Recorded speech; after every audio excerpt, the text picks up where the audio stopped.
நீதிபதி வீட்டில் பண மூட்டைகள் சிக்கிய விவகாரம் வரும் நாடாளுமன்ற கூட்டத்தொடரில் தாக்கல் செய்யப்பட உள்ளது. விவரங்களை பார்க்கலாம். டெல்லி உயர்நீதிமன்ற நீதிபதியாக இருந்தவர் யஷ்வந்த் வர்மா. கடந்த வருடம் மார்ச் மாதம் இவரது வீட்டில் திடீரென தீ விபத்து ஏற்பட்டது.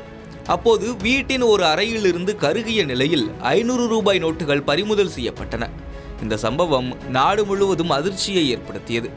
இந்த சம்பவத்தை தொடர்ந்து நீதிபதி யஷ்வந்த் வர்மா டெல்லி உயர்நீதிமன்றத்திலிருந்து அலகாபாத் உயர்நீதிமன்றத்திற்கு மாற்றப்பட்டார்.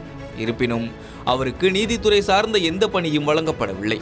இதையடுத்து பல்வேறு கட்சிகளைச் சேர்ந்த 146க்கும் மேற்பட்ட லோக்சபா எம்பிக்கள் யஷ்வந்த் வர்மாவை நீதிபதி பதவியிலிருந்து நீக்க கோரி நாடாளுமன்றத்தில் நோட்டீஸ் அளித்தனர். இதனை ஏற்றுக்கொண்ட சபாநாயகர் ஓம் பிர்லா நீதிபதி மீதான குற்றச்சாட்டுகளை விசாரிக்க நீதிபதிகள் சட்டம் 1968 கீழ் 3 பேர் கொண்ட குழுவை நியமித்திருந்தார்.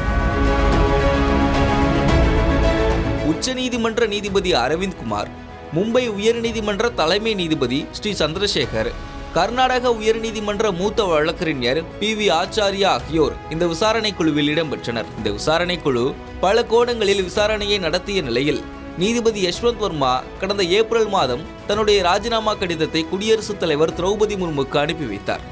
ஆனால் நீதிபதி மீதான விசாரணை முடிவடையாததால் அவர் இந்த கடிதத்தை ஏற்க மறுத்துவிட்டார். இந்நிலையில் பாராளுமன்ற மழைக்கால கூட்டத்தொடர் வரும் ஜூலை 20ஆம் தேதி தொடங்கி ஆகஸ்ட் 13 வரை நடக்க இருக்கிறது. இந்த கூட்டத்தொடரில் நீதிபதியின் விசாரணை குழு அறிக்கை தாக்கல் செய்யப்படும் என்று சபாநாயகர் ஓம் பிர்லா தெரிவித்துள்ளார். அந்த அறிக்கையின் அடிப்படையில் சட்டப்படி அடுத்த கட்ட நடவடிக்கைகள் எடுக்கப்படும் என்றும் அவர் தெரிவித்துள்ளார். விசாரணை குழுவின் அறிக்கையின் அடிப்படையில் யஷ்வந்த் வர்மா நீதிபதி பதவியிலிருந்து அதிகாரப்பூர்வமாக நீக்கப்பட்டால் ஓய்வூதியம் உள்ளிட்ட பதவியுடன் தொடர்புடைய பல சலுகைகளையும் அவர் இழக்க நேரிடலாம் என கூறப்படுகிறது.